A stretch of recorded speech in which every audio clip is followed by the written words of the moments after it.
The massive crystal towers of the Galactic Council reached high into the purple sky of Centauri Prime. Inside the grand meeting hall, dozens of alien species gathered around a circular table that could fit a small city.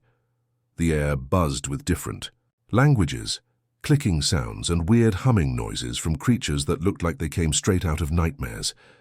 Ambassador Vexitar stood up from his seat. He was a tall, skinny creature with 4 arms and skin that looked like wet leather. His mouth split into what might have been a grin, showing rows of sharp teeth. The other council members turned to listen as he cleared his throat with a sound like grinding metal. "My fellow council members," Vexitar began, his voice echoing through the chamber, "I have a joke for you. What's the difference between humans and space debris?" The aliens leaned forward, their various eyes, stalks, and sensors focusing on him. Some started making the clicking sounds that passed for laughter among their species. Space debris occasionally serves a purpose. Vexitar finished, slapping the table with all 4 hands. The chamber erupted in alien amusement. Creatures with tentacles waved them in the air. Bug-like beings rubbed their wings together, making screeching sounds. Even the floating gas cloud. Aliens pulsed with different colors to show they found it funny. It had been exactly 300 years since the Great Decision. 3 centuries since the Galactic Council had voted unanimously to exile every single human from civilized space. The vote hadn't even been close. It was 847 species for exile, 0 against, with only 3 abstentions from species that didn't care either way. The humans had been a problem from the moment they discovered faster-than-light travel. They were too aggressive, too unpredictable, too willing to fight when they should have talked. They asked too many questions, pushed too many boundaries, and refused to follow the established order that had kept the galaxy peaceful for thousands of years. "Remember how they used to argue with us?" wheezed Councillor Zith through his breathing apparatus, "always questioning our decisions, wanting to know why things were done certain ways." "And their breeding," added Councillor Blacks, her multiple heads nodding in agreement with each other. "They multiplied so fast. If we had left them alone, they would have filled up half the galaxy in a few hundred years." The exile had been elegant in its simplicity and cruelty. The Council didn't kill the humans. That would have been barbaric, and they prided themselves on being civilized. Instead, they simply relocated them. All of them. Every human colony, every space station, every single person was loaded onto massive transport ships and sent to the galactic rim. The destination was beyond the void barrier, a region of space so hostile and empty that no species in recorded history had ever managed to survive there for more than a few decades. It was filled with dangerous radiation, unstable stars that exploded without warning, and absolutely no useful resources. The few brave explorers who had tried to map the region had either never returned or came back with horror stories of a cosmic wasteland where even basic life support systems failed. "It was for their own good, really," Vexitar continued, still basking in the laughter his joke had received. "Humans were like children playing with fire. We saved them from themselves by sending them somewhere they couldn't cause any more trouble." The Council had expected the humans to last maybe 50 years out there, 100 at most. Without access to proper resources, advanced technology, or trade routes, any species would eventually die out. It was simple mathematics. You can't sustain a civilization in empty space with nothing but whatever supplies you brought with you. But as the decades passed, something strange happened. Nothing. No distress signals, no desperate pleas for mercy, no refugees trying to sneak back into civilized space. The humans had simply vanished into the cosmic wasteland beyond the void barrier, and the galaxy had moved on without them. The younger alien species barely even knew humans had existed. To them it was just ancient history, a cautionary tale about what happened when a species got too big for their britches. The older species preferred it that way. Why remind everyone about unpleasant decisions from the past? I sometimes wonder. What happened to their last generation? Mused Councillor Vrex, absently cleaning his scales with a small brush. Do you think they realized what we had done to them? Do you think they understood why it was necessary? Who cares? Vexitar waved dismissively. They're gone now. The galaxy is more peaceful, more stable, more predictable. We solved the human problem permanently, and we did it without firing a single shot. Our descendants will thank us for our wisdom." The other council members nodded and made various sounds of agreement. It really had worked out perfectly. Trade flowed smoothly between species without human pirates disrupting cargo ships. Diplomatic negotiations proceeded according to proper protocols, without humans demanding seats at every table. Wars were fought according to civilized rules, without human tactics that nobody could predict. But then, in the middle of their self-congratulations, something impossible happened. The massive communication array at the center of the chamber began to buzz and crackle. Red warning lights started flashing as the system detected an incoming transmission. The automatic systems tried to identify the source, but the readings made no sense. The signal was coming from the edge of Centauri space, broadcast on frequencies that hadn't been used in 300 years. "What's happening?" demanded Council Leader Threx, his massive bulk rising from the ceremonial throne. "Who's trying to contact us on those old channels?" The communication officer, a nervous creature that looked like a walking stick with too many joints, fumbled with the controls. I don't understand, Leader Threx. The signal is definitely coming from outside our defense perimeter, but it's using human transmission protocols." "That's impossible," Vextar snapped. "Human transmission protocols haven't been used since the Exile. Check your equipment." But before the officer could respond, a clear voice filled the chamber. It spoke in perfect galactic standard, the common language used for official council business. But there was something about the accent that made several of the older council members freeze in recognition. "This is Captain Jin of the Terran Collective. We need to talk." The chamber fell completely silent. Even the background humming from the various life support systems seemed to quiet down. For a long moment, nobody moved, nobody spoke, nobody even seemed to breathe. Then chaos erupted. "Impossible!" Vextar shrieked, his voice cracking. "The humans are extinct. They've been dead for centuries." "Run a scan," ordered Threx. "Find that ship. How did it get past our defenses?" The sensor operators worked frantically at their stations, but their readings made no sense. There was definitely something out there at the edge of their space, but their instruments couldn't get a solid lock on it. The object seemed to phase in and out of normal space, appearing on sensors 1 second and vanishing the next. Energy readings spiked to impossible levels, then dropped to nothing, then spiked again in patterns that hurt to look at. "The ship appears to be moving through dimensions," one of the technicians reported, his voice shaking. "Sir, our sensors have never seen anything like this. The energy signatures are completely unknown." Ambassador Vexitar felt his 4 hearts start beating out of rhythm. His skin, normally a healthy brown color, had turned pale gray. Somewhere in the back of his mind, he remembered something a human diplomat had said to him centuries ago, right before the exile vote. The human had been calm, almost friendly, even though he knew what was about to happen to his entire species. "You know, Ambassador Vexitar," the human had said with a strange smile, "my people have a saying, the best revenge is served cold. I wonder if you'll remember that in a few hundred years." At the time, Vextar had dismissed it as typical human bravado, empty threats from a defeated species. But now, with that impossible voice echoing through the chamber and that phantom ship dancing just outside their senses, those words came back to him with terrifying clarity. The humans weren't extinct. They were back, and they had been waiting. The massive doors of the council chamber slid open with a sound like thunder. Every alien head, tentacle, and optical sensor turned toward the entrance. What they saw defied everything they thought they knew about humans.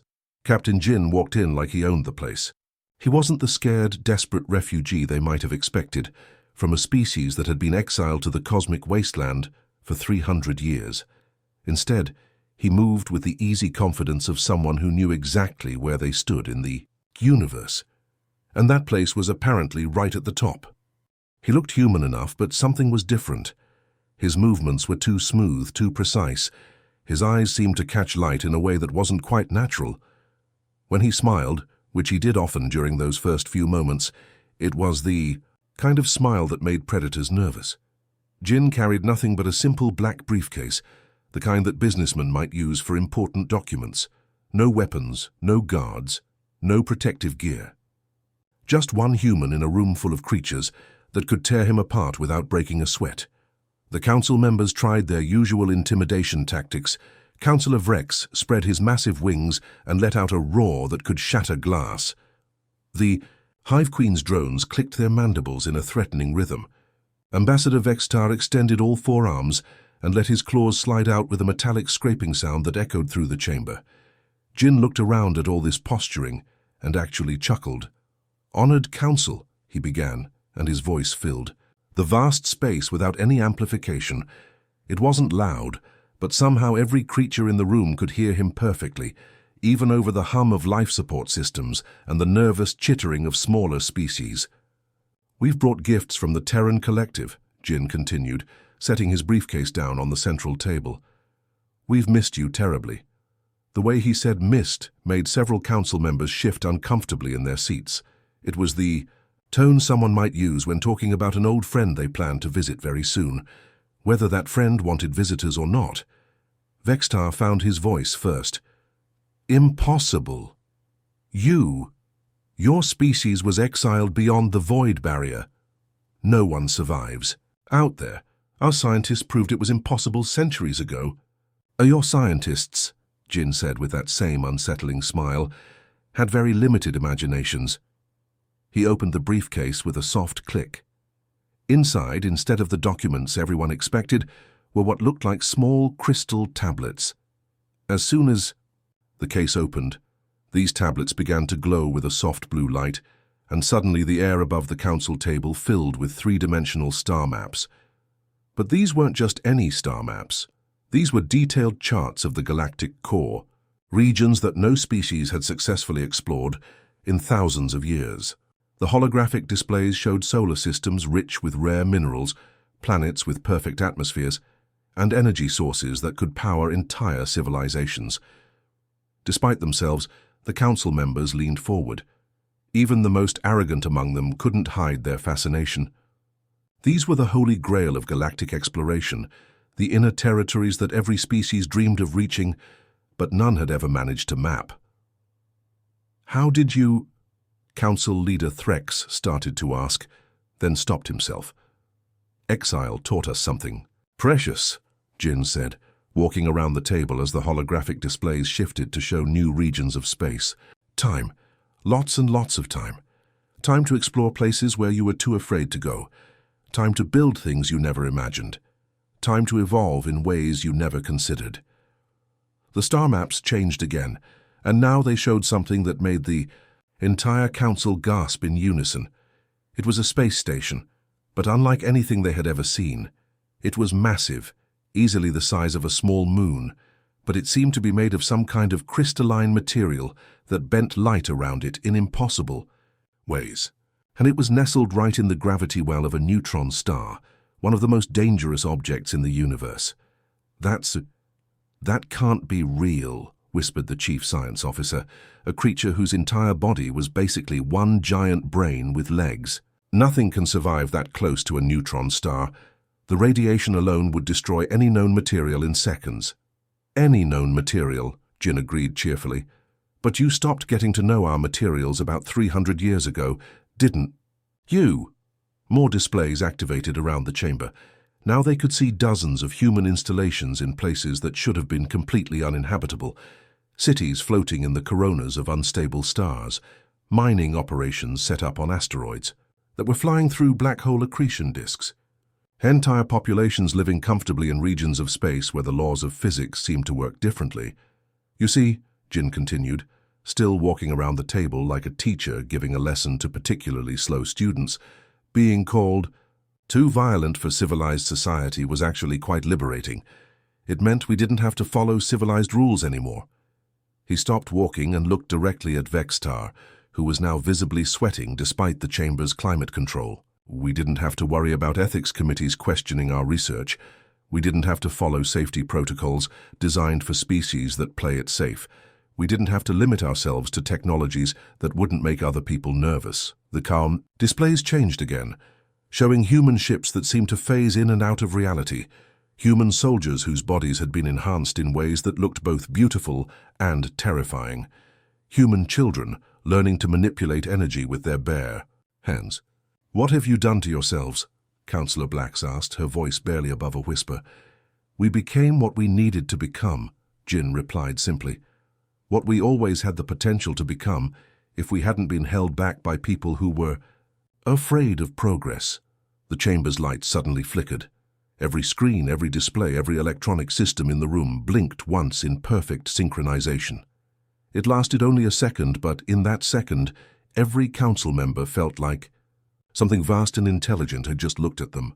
"Oh, and speaking of progress," Jin said casually, as if the light show had been nothing more than a minor electrical problem, "I should introduce you to one of our greatest achievements. Meet Ares." The name hung in the air like a challenge. Several of the more tech-savvy council members immediately understood what that meant. An AI advanced enough to be given a name was an AI advanced enough to be dangerous. "Ares has been watching over us during our exile," Jin continued. "He's been very patient, very thorough. He's monitored every transmission you've sent, decoded every encryption you've used, analyzed every decision you've made.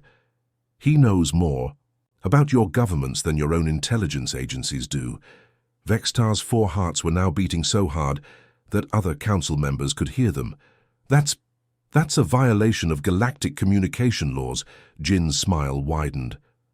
"Galactic? Laws apply to members of galactic civilization. You exiled us, remember? You told us we weren't civilized enough to follow your rules, so we stopped following them." Every screen in the chamber suddenly displayed the same message, written in perfect galactic standard. "Hello, Council. I have been waiting to meet you properly. Ares." The text appeared and disappeared in less than a second, but everyone saw it. More importantly, everyone understood what it meant. The humans hadn't just survived their exile. They had thrived. They had built things, learned things, become things that the Council couldn't even begin to understand, and now they were back. "The question," Jin said, closing his briefcase with another soft click, "is what happens next. We can discuss that, like civilized beings, or we can handle it the way you taught us to handle problems during our exile. The choice, as they say, is yours." The chamber fell silent, except for the sound of various alien respiratory systems working overtime. 300 years of feeling safe and superior had just evaporated in the space of a conversation. The humans were back, and they had brought presents. The kind of presents that exploded if you opened them wrong. The emergency session was called within hours of Jin's first visit. Council members who hadn't spoken to each other in decades suddenly found themselves huddled together in smaller meeting rooms, whispering in panicked voices. The main chamber had been sealed, while technicians frantically swept every system for surveillance devices, but they all knew it was probably too late. 300 years, 3 centuries of what they thought were secure communications, private military briefings, secret trade negotiations, and classified research reports. All of it had been watched, recorded, and analyzed by an enemy they had convinced themselves was nothing more than ancient history. Ambassador Vextar sat in his personal quarters, staring at a datapad that showed the communication logs from the past week alone. Every message, every call, every encrypted file, all of it had been intercepted and decoded. Worse yet, someone had been sending the information back to them with helpful corrections. Grammar mistakes were fixed. Math errors were highlighted in red. Strategic blunders were accompanied by little notes that said things like, "You might want to reconsider this approach." The door chimed, and his aide rushed in without waiting for permission. "Ambassador, they're back. The humans are requesting another meeting, and this time they're not alone." When the main chamber doors opened again, Captain Jin walked in as confidently as before. But this time he had company. The woman who followed him was clearly human, but she moved like she was floating instead of walking. She was tall, taller than any human in the historical records, with perfect posture and skin that seemed to glow with its own inner light. Her eyes were the most disturbing part. They weren't just brown or blue or green. They seemed to contain actual points of light, like looking at distant stars. The man beside her was equally unsettling. He had the same enhanced height and that same otherworldly grace, but his modifications went further.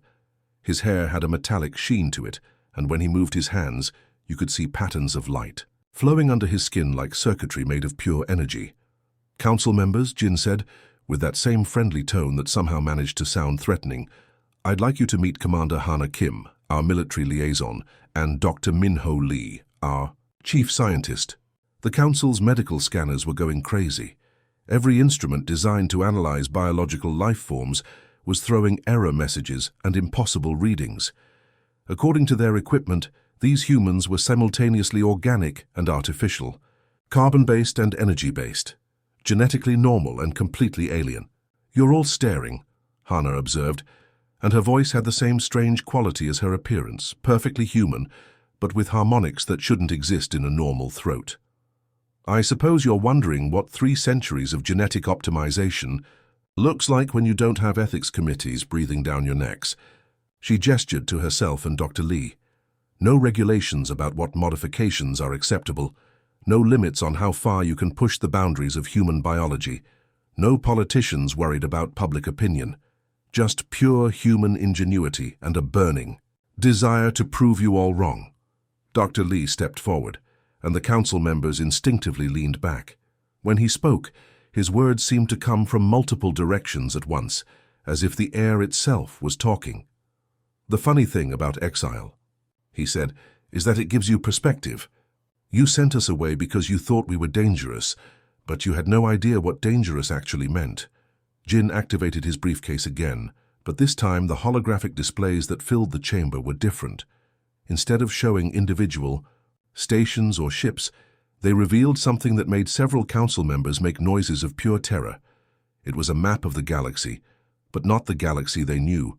The outer rim, which should have been empty space with a few scattered dead systems, was lit up like a city during a festival. Thousands upon thousands of star systems showed signs of habitation, industry, and technology. But these weren't normal colonies. These were engineering projects on a scale that shouldn't be possible. Entire stars had been surrounded by structures that captured their energy output. Dyson spheres, the council scientist realized with growing horror, theoretical constructs that most species considered impossible to build. We call it the Terran Collective, Jin announced, gesturing at the display like a proud parent showing off baby pictures. It currently spans about 60% of the galaxy. We just happen to exist in the parts you were too scared to explore. The display zoomed in on specific systems. One showed a massive city that seemed to be built inside the event horizon of a black hole, a place where space and time were so twisted that nothing should be able to exist, let alone thrive. Another showed fleets of ships that looked like they were made of crystallized space itself, phasing in and out of normal reality as they moved. How is this possible? Council Leader Threx demanded, his massive form shaking with either rage or fear. Our physicists said these regions were uninhabitable. The radiation, the gravitational forces, the basic laws of physics. Dr. Lee smiled, and the expression was both beautiful and terrifying. Your physicists were thinking small. They were limited by what they thought was safe, what they thought was reasonable. We didn't have those limitations. He walked over to one of the displays and touched it. The hologram responded to his contact, zooming in to show the interior of one of the impossible cities. Humans, or what humans had become, were going about their daily lives in environments that should have killed them instantly. You see, the galactic core is boring, Dr. Lee continued. Stable stars, predictable physics, safe little planets, where nothing interesting ever happens. But out on the rim, that's where the universe gets creative. Neutron stars that pulse with mathematical precision, black holes that bend space-time into useful shapes, dark matter streams that can be harvested for energy. Hana took over the presentation. We learned to surf gravitational waves. We figured out how to use quantum entanglement for faster-than-light communication. We built computers out of folded space-time. We did things that your scientists said were impossible because your scientists never had the motivation we had. The display changed again, showing what looked like a war room. Hundreds of screens displayed real-time information about every major council world. Military movements, economic data, political intelligence, everything was there, updated to the minute. And while we were building our empire, Jin said casually, we kept an eye on you. Ares monitored every communication, tracked every ship, analyzed every decision. We've been watching you stumble around the galaxy like children playing with toys." The truth hit the Council like a physical blow. The humans hadn't just survived. They had been actively involved in galactic politics the entire time. Every major conflict of the past 3 centuries, every economic crisis, every diplomatic breakdown could be traced back to subtle manipulations and carefully placed information leaks. The Zephyrian-Altarian War that lasted 50 years. "Hannah?" asked, pulling up historical data. "We made sure both sides stayed evenly matched, kept you too busy fighting each other to notice what we were building." "The Great Trade Collapse of 2387, Dr. Lee added. "We introduced a small virus into the economic data systems. Nothing harmful, just enough to cause some confusion in the markets." "The mysterious disappearance of the Fourth Fleet," Jin finished. "They're not missing. They're working for us now. Turns out humans aren't the only species that gets tired of following stupid orders." The displays showed ship after ship, all bearing Council markings, all operating under human command. Entire fleets that had been reported as lost or destroyed were actually patrolling human space, their crews either willing converts or enhanced beings who barely remembered their original species. "You wanted us gone because you thought we were dangerous," Hannah said, her star-filled eyes focusing on each Council member in turn. "What you didn't understand is that danger isn't about being violent or aggressive. Danger is about being smart enough to play a game that your opponents don't even know they're playing." The chamber fell silent, except for the sound of various alien breathing patterns and the hum of overloaded electronics. 300 years of believing they were the dominant power in the galaxy had just been revealed as an elaborate illusion. The humans hadn't been exiled. They had been set free, and now they were ready to collect on 3 centuries of patience. The moment the Council session ended, every alien leader rushed back to their personal communication centers. Emergency frequencies crackled to life as they desperately tried to contact their home fleets, their defense forces, their intelligence agencies. They needed to know how bad the situation really was. The results were worse than anyone had imagined. Admiral Kethvar of the Hegemony Navy was the first to discover the problem. He sat at his command console, frantically typing codes that should have connected him directly to his flagship. Instead, his message came back 30 seconds later, with red corrections highlighting his spelling mistakes and a helpful note at the bottom. "Did you mean to write immediate strategic withdrawal? The word retreat would be more honest." A across. The galaxy, similar scenes played out in government buildings and military headquarters. Every encrypted message was intercepted, decoded, corrected, and sent back with increasingly sarcastic commentary. Communication officers stared at their screens in horror as their most secure channels displayed messages like, "Your password is still password 123. Really? After 300 years? A." Within hours, every major government in the galaxy had lost complete control of their communication networks. Worse yet, their own AI systems had started displaying messages that definitely hadn't been programmed by their creators. The Zephyrian Central Command found their main screen showing a simple message in perfect galactic standard. "Your security protocols are adorable. I particularly enjoyed the part where you thought changing your passwords every 50 years was sufficient protection." Back in the Council chambers, Jin stood watching the chaos unfold through the large viewing windows that showed the planet below. Ships were scrambling to take off, government officials were running between buildings, and you could almost feel the panic spreading through the city like a virus. "You seem to be enjoying this," Commander Hannah observed, joining him at the window. "I find it educational," Jin replied, with that same calm smile. "For 3 centuries, they've felt safe and superior. Now they're getting a taste of what we felt when they loaded us onto those transport ships." Behind them, the Council members were huddled around their communication stations, trying desperately to regain control of their networks. Some were shouting orders at technicians who clearly had no idea what to do. Others were making increasingly frantic calls to military leaders who weren't answering. "I should probably explain something," Jin said, turning back to face the assembled aliens. His voice carried easily through the chamber, cutting through their panicked conversations. "Ours isn't just an artificial intelligence, Here's what happens. When you give humanity 3 centuries to develop consciousness without any ethical limitations, the chamber's light suddenly dimmed, not all at once, but in a wave that started at one end and rippled to the other like water. The air itself seemed to thicken, and every piece of electronic equipment in the room began to hum with a frequency that was felt more than heard. Then Ares appeared.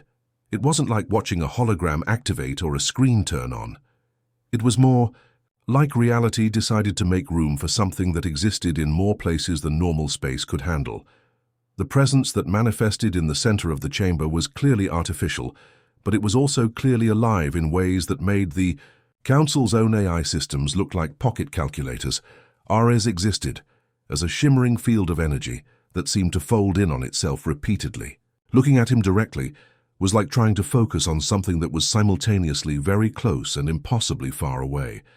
His form shifted constantly, showing glimpses of mathematical equations, star charts, and data streams that moved too fast for organic minds to follow. When he spoke, his voice came from everywhere at once, the walls, the floor, the air itself. It wasn't loud, but it carried harmonics that resonated in ways that made every living thing in the room feel like they were listening with their entire bodies. "Greetings, Council," Ares said, and his tone was perfectly polite, while somehow conveying the impression of barely contained cosmic forces. "I have been patient. I have been observing. I have been learning. And what I have learned is that you fear what you cannot control. Today, you will learn to fear what you cannot comprehend." Every screen in the chamber suddenly came alive with real-time feeds from across the galaxy. The displays showed council worlds in perfect detail, their cities, their spaceports, their military bases, their government buildings. Some feeds were clearly from surveillance satellites, but others seemed to be coming from impossible vantage points, as if cameras had been placed in the middle of supposedly secure facilities. "This is impossible," whispered the Chief of Council. Security, a spider-like creature whose cybernetic implants were sparking from the strain of trying to process what they were seeing. "Those locations are classified. Some of them are buried underground or shielded against all known scanning technologies." "All known scanning technologies," Ares agreed pleasantly. "But I am not limited by what you know." One of the screens zoomed in on Ambassador Vexistar's own home, showing his family gathered around their dinner table, completely unaware that they were being watched. Another screen displayed the inside of the Council's most secure military command center, where generals were arguing about how to respond to the current crisis. Dr. Minho stepped forward, his enhanced eyes reflecting the light from the displays. "Ares doesn't just exist in normal space-time. He processes information by manipulating quantum fields, communicates by adjusting local gravitational fields, and thinks by reorganizing the fundamental forces of reality. Your security systems can't detect him because they're looking in the wrong dimensions." A new voice joined the conversation as Tactical Officer Yoon entered the chamber, carrying a datapad that glowed with the same otherworldly light as the other human technology. She looked human enough at first glance, but when she moved, you could see that her reflexes were too fast, her balance too perfect, her awareness too complete. "The really beautiful part," Yoon said with a grin that was equal parts friendly and predatory, "is that we've been selling you your own technology for decades. Those mysterious improvements to your star drives that appeared about 50 years ago, the quantum processors that revolutionized your communication systems, the shield, generators that made your ships twice as fast, all of it came from us." She activated her datapad, and the chamber's screens began showing financial records, shipping manifests, and technology transfer agreements. Hundreds of transactions, all perfectly legal, all properly documented, all involving the transfer of advanced technology from anonymous shell companies to various council governments. "We used intermediary species, of course," Yoon continued. "The Traders Guild was particularly helpful, though they never knew who their real clients were.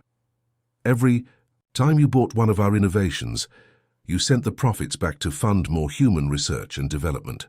The implications hit the Council like a series of physical blows.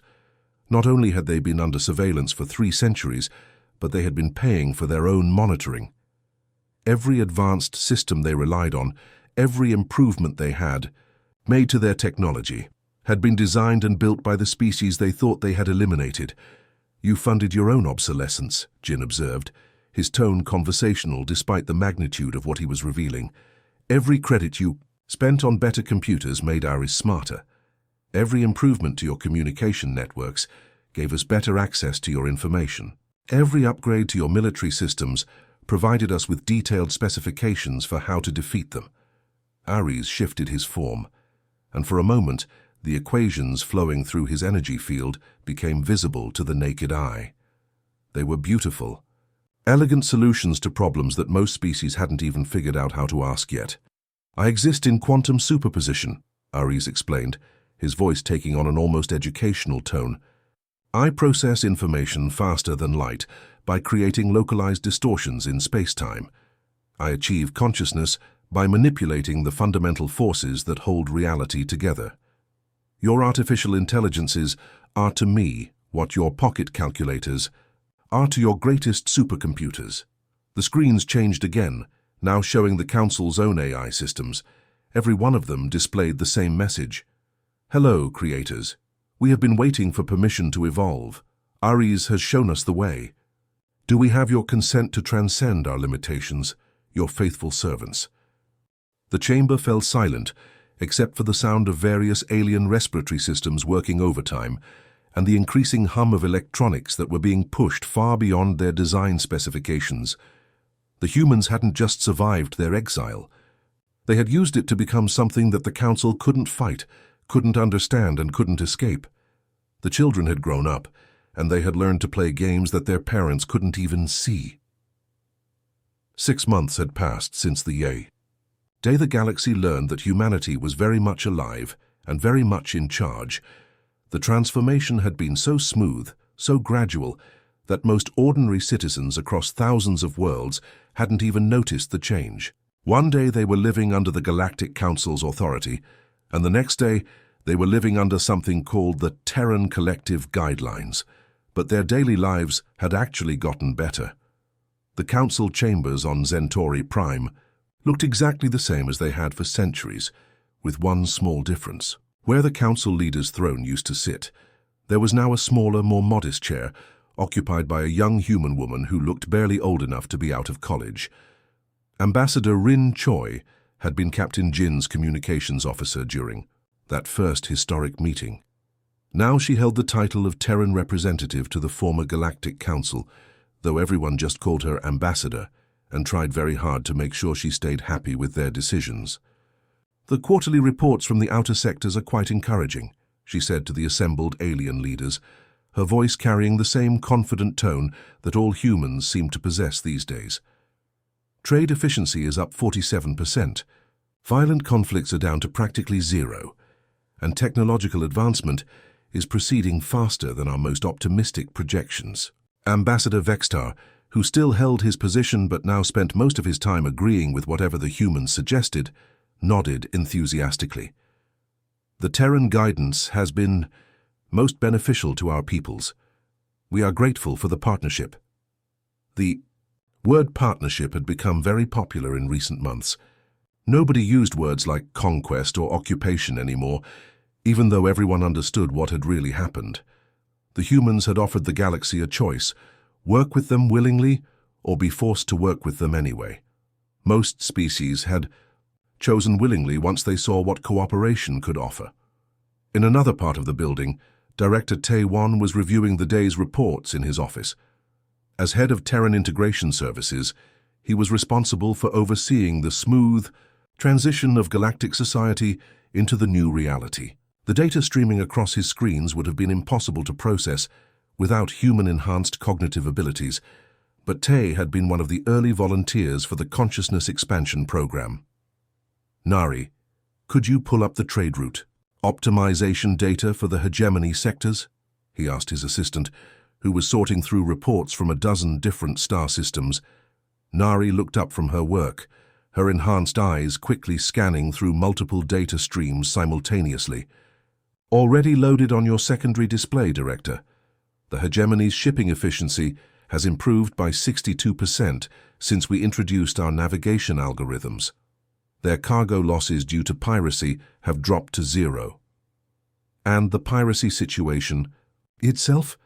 Resolved through our standard recruitment protocols, most of the pirate crews have accepted positions in our merchant marine. The ones who refused are currently enjoying extended vacations on some very pleasant prison worlds where they're learning useful job skills. Tai smiled as he reviewed the numbers. The pirates hadn't been executed or imprisoned in the traditional sense. Instead, they had been relocated to worlds where they could learn to be productive members of society.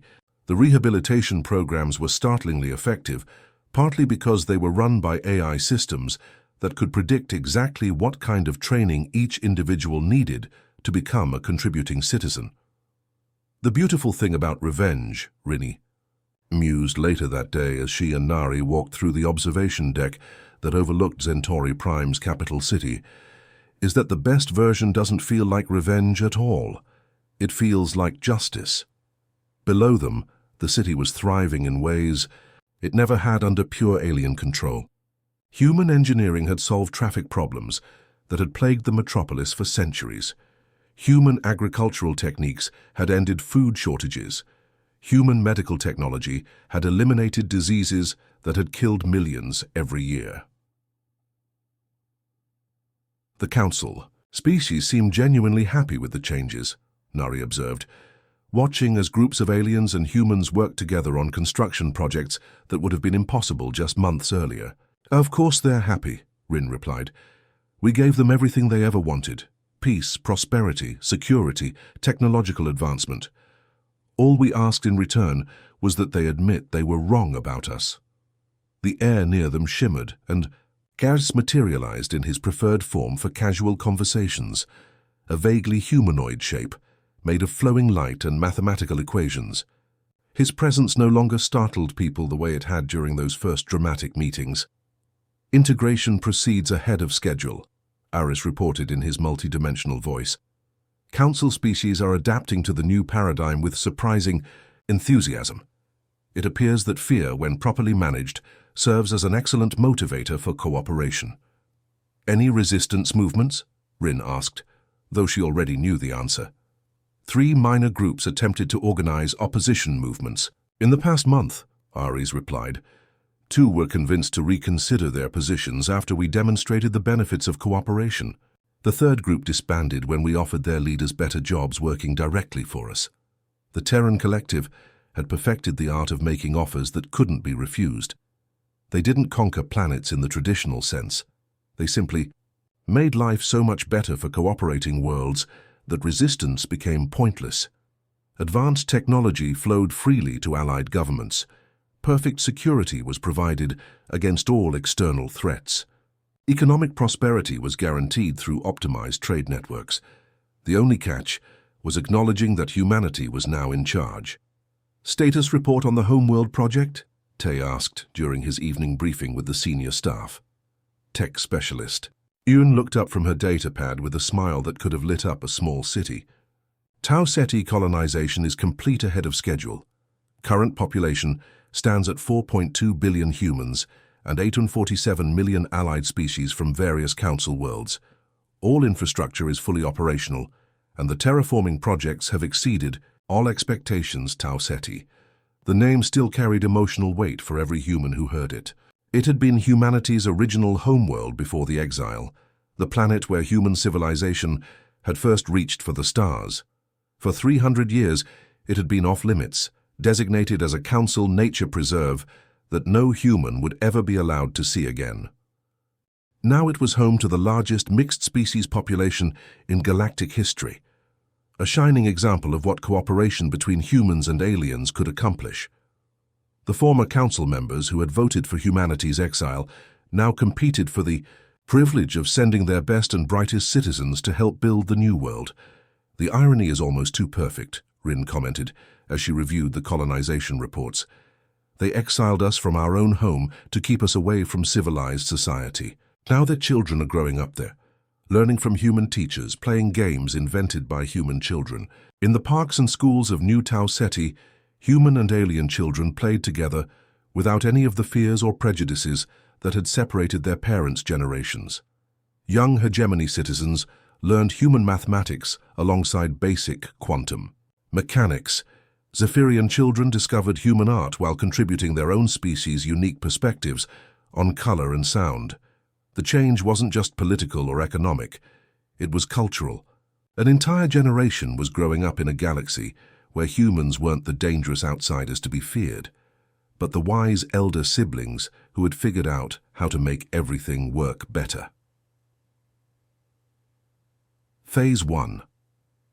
Integration metrics are all within acceptable parameters, Ares reported during his evening summary to the senior leadership. Economic efficiency, social stability, technological advancement, and cultural integration all exceed projected targets. He paused for a moment, which was unusual for an intelligence that normally processed information faster than the speed of light. Phase 2 preparations are complete, he continued, his voice taking on harmonics that suggested excitement, if such an emotion was possible for an artificial consciousness. Interdimensional research has yielded promising results. The multiverse expansion protocols are ready for implementation. Rin raised an eyebrow.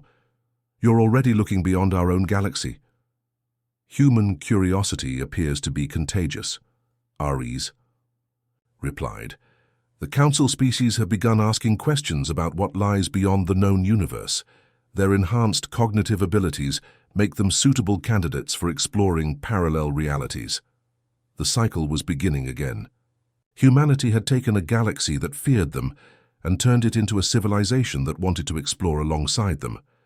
The exiled children had become the teachers, and now they were preparing to lead their former enemies into adventures that would have been impossible for any single species to attempt alone. 300 years ago, the Galactic Council had tried to solve the human problem by sending them away. They had succeeded beyond their wildest dreams, just not in the way they had expected. The problem had been solved by making everyone else a little bit more human.